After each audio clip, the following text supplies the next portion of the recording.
Bismillahirrahmanirrahim. Assalamualaikum warahmatullahi wabarakatuh. Waalaikumsalam warahmatullahi wabarakatuh. Bismillah, alhamdulillah. Terima kasih kepada inisiator pertemuan kita malam hari ini. Sama-sama kita beri penghormatan kepada seluruh pembicara, Bapak Sofyan Jalil, Profesor kita dari Malaysia, Pak Safrizal, Yusuf, mungkin beliau dari Jinib. Saya ini semula mau dari Aceh, tapi akhirnya saya dari Pondok Gede. Berhasil mendarat di Jakarta, tapi mohon maaf tidak bisa hadir di ruangan yang dipersiapkan. Saya berterima kasih sekali beberapa pembicara sudah memberi pencerahan kepada kita semua dalam beberapa perspektif. Menarik bahwa TOR itu mengangkat masalah kemiskinan di Aceh. Tapi menurut saya, hakikat refleksi 16 tahun perdamaian di Aceh terlalu kecil kalau hanya untuk kita bicarakan masalah kemiskinan. Apalagi itu memang kalimat Aceh daerah termiskin di Sumatera itu sangat membekas di hati banyak orang, baik masyarakat biasa, unsur-unsur pemerintahan ataupun kaum intelektual. Malah itu menjadi sindir-menyindir di berbagai media sosial. Menurut saya kita salah mengambil sisi untuk membuat kondisi psikologi kita itu depresi, begitu ya. Kenapa BPS tidak melahirkan juga pendataan berapa banyak terjadi pertambahan sepeda motor di Aceh selama 16 tahun ini? Berapa banyak rumah-rumah mewah itu muncul di Aceh? Berapa banyak mobil-mobil mewah yang harganya miliaran itu juga muncul di Aceh? Itu tidak diimbangi dengan hal-hal yang demikian. Jadi bagi saya, sebuah data statistik oleh sebuah lembaga resmi yang kemudian di-highlight oleh media dan media sosial, itu tidak imbang dengan kondisi sosial ekonomi yang lain. Ini perlu ada koreksi dari para panelis yang memahami kondisi sosial ekonomi Aceh. Izinkan saya ingin berbicara lebih luas sedikit, ke arah yang lebih fokus. Pertama adalah MOU Helsinki itu kita capai dengan susah payah. Pak Sofyan Jalil salah satu tenaga perunding pada waktu itu yang beliau sendiri mengatakan tidak bisa berkomunikasi secara langsung antara tim pemerintah Indonesia dengan tim Gerakan Aceh Merdeka. Barulah di perundingan kedua atau ketiga, di ruang toilet itu Bapak Sofyan Jalil bisa berbicara bahasa Aceh misalnya dengan Tengku Malik Mahmud. Dari sana baru ada sambung perasaan sesama orang Aceh. Dan Helsinki itu adalah ujung dari sebuah proses yang panjang yang dimulai pada masa Gus Dur. Itu harus kita beri penghargaan yang besar kepada almarhum Presiden Abdurrahman Wahid. Disusul kemudian oleh Presiden Megawati dengan adanya persetujuan Jenewa, ya, itu harus merupakan tangga-tangga perjalanan menuju pertemuan akhir yang kita katakan dengan MOU Helsinki, yang kemasannya sangat bagus disiapkan oleh tim yang dipimpin oleh Pak Yusuf Kalla. Kemudian antara dua pihak menandatangani MOU ini. Setelah itu banyak sekali kejadian-kejadian sosial politik yang terjadi di Indonesia. Saya sebahagian ikut di dalamnya bersama rekan-rekan anggota DPR yang lain. Teman-teman yang lain banyak sekali terlibat. Tidak mungkin terdata dengan baik. Yang kita harap adalah semua orang menulis tentang ini, tetapi belum wujud sampai sekarang. Pada waktu itu kalau bisa membuka rekaman-rekaman video, ya, pada waktu yang mulia Wali Nanggro Tengku Hasan Muhammad Ditiro dan rombongan kembali dari Malaysia ke Aceh, saya merasakan kegemetaran politik ya, gemetar kita secara politik. Betapa besar kekuatan yang beliau bawa yang mempengaruhi masyarakat Aceh, seakan-akan itu 1/4 dari masyarakat Aceh itu hadir di Banda Aceh. Tetapi fakta politik kemudian kita lihat, lahir partai politik lokal, pemilu pertama yang mereka ikuti sangat dominan, mereka mendapatkan kepercayaan masyarakat, tetapi pemilu-pemilu berikutnya itu mengalami penurunan yang sangat signifikan. Apakah tidak ada penelitian baik BPS atau organisasi lain ya, kenapa ini bisa terjadi? Ya kenapa ini bisa terjadi? Ini persoalan besar. Kenapa saya katakan persoalan besar? Karena yang bertanggung jawab untuk MOU Helsinki itu dua pihak, pemerintah Indonesia dan GAM. GAM yaitu pimpinan GAM yang kemudian kembali ke Indonesia, kembali ke Aceh, menjadi bahagian daripada masyarakat. Kalau saya mengamati, ini kesalahan terbesarnya adalah karena GAM tidak melepas dirinya dari MOU Helsinki, tidak membawa pertanggungjawaban MOU Helsinki kepada milik seluruh masyarakat Aceh. Ini pandangan saya, mungkin saya salah. Tetapi inilah yang terjadi sehingga tidak ada kolaborasi antar elemen masyarakat Aceh, baik unsur masyarakatnya, baik unsur politiknya, baik unsur lain, kemudian membentuk tim untuk mengawal apakah seluruh butir-butir MOU Helsinki itu dilaksanakan secara penuh, baik itu tanggung jawab GAM ataupun itu tanggung jawab pemerintah Indonesia. Sekarang semua menggerutu. Indonesia tidak memberi ini, Indonesia tidak melaksanakan ini, segala macam itu menggerutu. Kalau ini kemudian diturunkan secara senyap, pegah haba bak tempat gitu ya, menyampaikannya secara bisik-bisik kepada generasi yang akan datang, itu nanti akan muncul persepsi bahwa Jakarta itu tandanya adalah QQ Indonesia, tidak bisa dipercaya. Karena mereka tidak melaksanakan agreement yang sudah mereka tandatangani. Ini berbahaya untuk masa depan. Jadi bukan hanya masalah kemiskinan, saudaraku sekalian. Ya bukan masalah kemiskinan saja, banyak sekali masalah. Ya, banyak sekali masalah yang perlu kita formulasikan dalam persoalan refleksi. Mungkin ini refleksi yang bagus untuk 16 tahun, lebih bagus lagi adalah refleksi 20 tahun.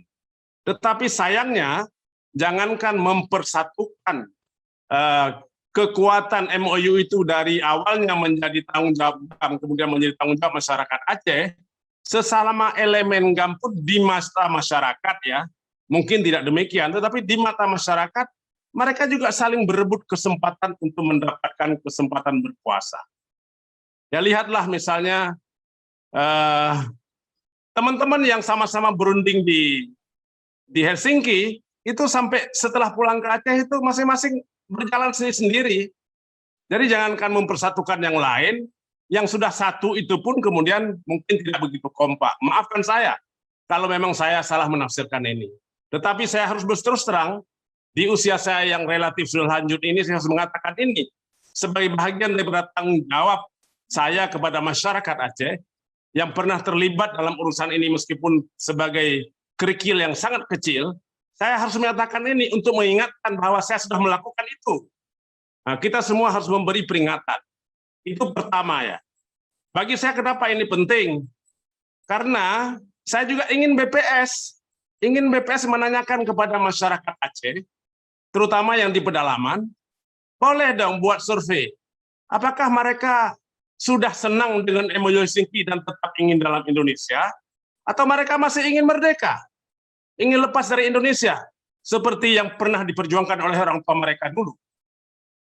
Ini penting ini ya. Maaf, saudara-saudaraku sekalian, maaf termasuk kepada pemerintah Indonesia, saya harus meminta maaf. Saya harus kemukakan ini sebagai tanggung jawab politik saya ya kepada masyarakat Aceh, kepada pemerintah Indonesia, agar kita tidak bias. Jangan hanya mengatakan sudah cukup signifikan mengirim uang untuk Aceh. Itu bahaya sekali. Tidak ada apa-apanya uang otsus itu dibandingkan dengan seluruh pengorbanan yang terjadi dalam masa pergolakan, dalam masa pemberontakan, dalam masa kita katakan sengketa Sengketa yang tidak kecil, karena idenya adalah pemisahan wilayah. Ya, itu ide besar pemisahan wilayah. Tuntutan merdeka bagi sebuah bangsa yang dibuat narasinya sedemikian rupa, sehingga itu menjadi perhatian dunia. Yang kemudian terbukti ada penengah yang memperjuangkan agar di Aceh itu menjadi adil. Itu yang pertama. Kemudian saudaraku sekalian, yang kedua, kita semua tahu tidak semua substansi MOU Helsinki itu dapat diserap ke dalam undang-undang pemerintahan Aceh. Ada dua hal. Yang pertama memang secara substansi itu bukan domainnya undang-undang. Nah, tidak perlu saya uraikan di sini, nanti terlalu panjang. Kemudian yang kedua, secara politik tidak bisa diterima oleh kekuatan politik yang ada di Jakarta pada waktu itu. Jangankan substansi-substansi yang begitu penting, ya, substansi yang biasa itu saja ada kekuatan partai politik besar di saat awal pembahasan itu semuanya ditolak kecuali hanya beberapa. Hanya karena ketabahan dan rasa bersatunya masyarakat pada waktu itu memperjuangkan rancangan undang-undang itu, akhirnya kita bisa dapat rancangan undang-undang yang oleh saudara Dr. Safrizal tadi mengatakan beliau itu ikut sangat jauh. Maaf, saya minum sebentar. Dr. Safrizal itu mengikuti dengan cermat pada waktu itu. Jadi begitu berat memperjuangkan substansi undang-undang pemerintahan Aceh itu, yang kemudian memang disetujui secara aklamasi pada waktu paripurna DPR. Itulah batasnya. Hanya saya ingin menggarisbawahi ya, agar jangan sampai terkesima dengan bahwa uang OSIS itu akan habis. Itu betul menurut undang-undang. Tetapi secara filosofi, apabila sebuah daerah diberi kewenangan khusus, artinya kewenangan yang lebih dibandingkan dengan daerah yang lain, itu wajib kepadanya diberi dana yang khusus. Tidak mungkin diberi kewenangan tanpa uang.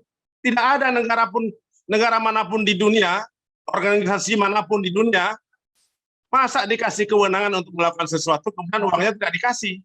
Itu tidak benar. Lalu pertanyaannya, kenapa waktu itu Anda selaku Ketua Forbes terima 20 tahun? Harus kita terima. Harus kita terima sebagai pembuka jalan. Ya, sebagai pembuka jalan tidak mudah.